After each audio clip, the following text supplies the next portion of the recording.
So something happened to us, guys. I'm not sure what happened there, but my signal dropped. I am kind of at the other end of the pool, and there's no Wi-Fi, which I'm kind of happy about. If you heard my live stream this morning, you know that I was not happy with Wi-Fi. But listen, my point of this whole stream is this.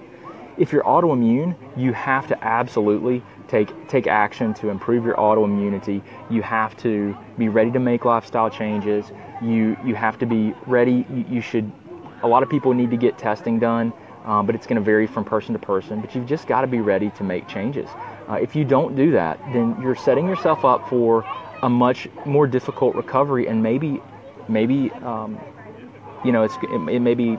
impossible at some point to really help you significantly recover. So you gotta make a decision to change your life, and you got to do it. I mean, that's all there is to it. It's just something I thought I should share because I was thinking about these two different people, rheumatoid arthritis. One person had a diagnosis of it for 3 years, another person 20 years. One person, the guy that had it for 3 years, had a great frame of mind. He had good family support. His wife was with him. The other lady that had it for 20 plus years, her husband had Alzheimer's. She was very inflamed. She was beat up by the diagnosis. She was beat up by the other doctors that she'd been to. I don't think she really believed that I could help her to begin with. And it's tough because you want to help people, but looking back, probably the best thing I could have done was apply more pressure and asking her questions like, are you 100% committed to changing your diet? Will you do whatever I tell you? Because really, if someone comes in and they're like, well, I'm not really ready to give up I don't know if I can give up gluten or dairy, then we shouldn't even be talking. And I don't mean that to insult you. I just mean it to tell you that you have to be willing to change your diet, your lifestyle radically. It doesn't mean it's forever, but it absolutely means that for a minimum 3 months that you have to be willing to do whatever I ask you to do to change your diet and make the changes that you need to be healthy. And I mean, that's not too much to ask. What it really is it's just like the minimum commitment that I have to work with people. And I can just tell you that, I just noticed the difference between these two people, and I was reflecting on it. I was like, I want to share that story with you guys. So sorry we got cut off earlier. Not sure how that happened, but anyway, I'm going to get back in here with my kids. My son has confiscated like a 5x5 float at this pool, and I'm going to make sure that it's he's not stealing some kid's float. I think he is. So anyway, hey Dina, yeah, I agree. People need and want to help themselves first. Yeah, to know their bodies. Absolutely, guys. You have to be willing to. You got to be willing to change. You got to be willing to change and help yourself. I mean, that's what it comes down to. Functional medicine and what I do, I'm not a miracle worker. I can help you dig, and I have experience working with people and looking into the drivers of disease processes, and I understand a lot of those things.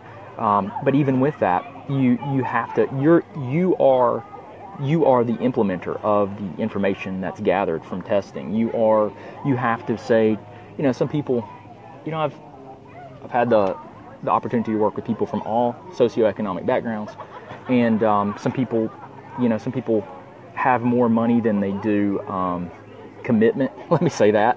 So they're willing to spend money on whatever testing they need, and so there's not an issue with like finances.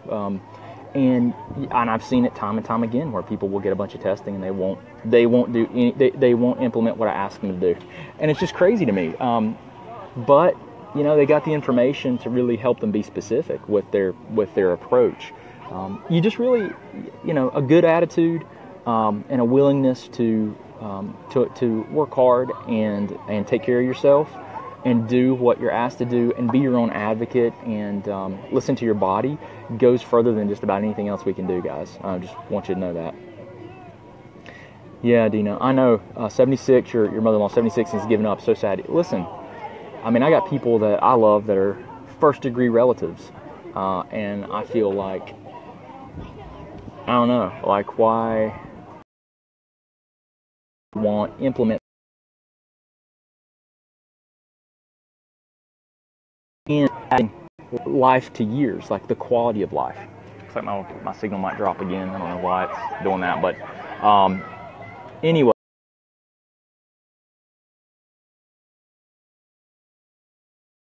Yeah.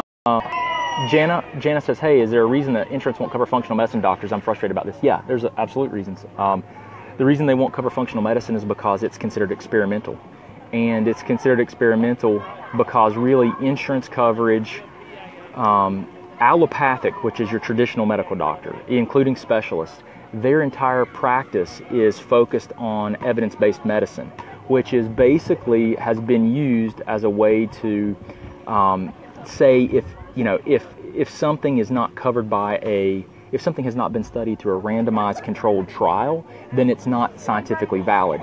And the fact is that those randomized controlled trials look at like your average middle-aged white male with a specific body mass index, and it's completely not representative of the whole population. And on top of that, it's based off of looking at one drug and one or a few markers, biomarkers. You can't. That's not representative. That's representative of one disease and one cause. That's not what chronic disease processes, how they're created. All these autoimmune conditions, there's multiple causes for multiple symptoms, so it makes it very complex, and you can't match a drug to that. So here's the thing: there's no way to really study and cover that in an effective way, because believe me, the leading institutions that are looking into this, and leading the pioneers and the leaders in functional medicine, we're all looking at ways to gather data, because we know that there's efficacy or there's effectiveness behind it. Absolutely, 100%. I mean, there is, but the point is there's also no money in it. So who's going to cover research on it? Really, who's going to cover research on it? Because there's no big money in it.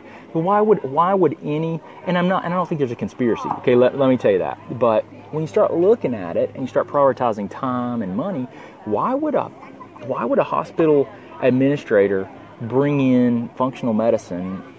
Really, I mean, it's going to cut down on admissions. It's going to cut down on testing. It's going to cut down, and I don't think they're necessarily thinking that. But when they start looking at what it does, it really has the power to do a lot of those things. Now, it's the right thing to do, and a lot of people and everybody wants that. I think that even pharmaceutical companies, insurance companies, they all have families. They all suffer with chronic diseases too. So it's more of a very, heavily ingrained political and just it's the system, the way that it's been built to this point, and it's difficult to figure out how to change it. And besides, think about this: functional medicine is very labor intensive. So for every hour I talk to someone, I'll probably spend an hour pre-call, an hour post-call, just for that first appointment.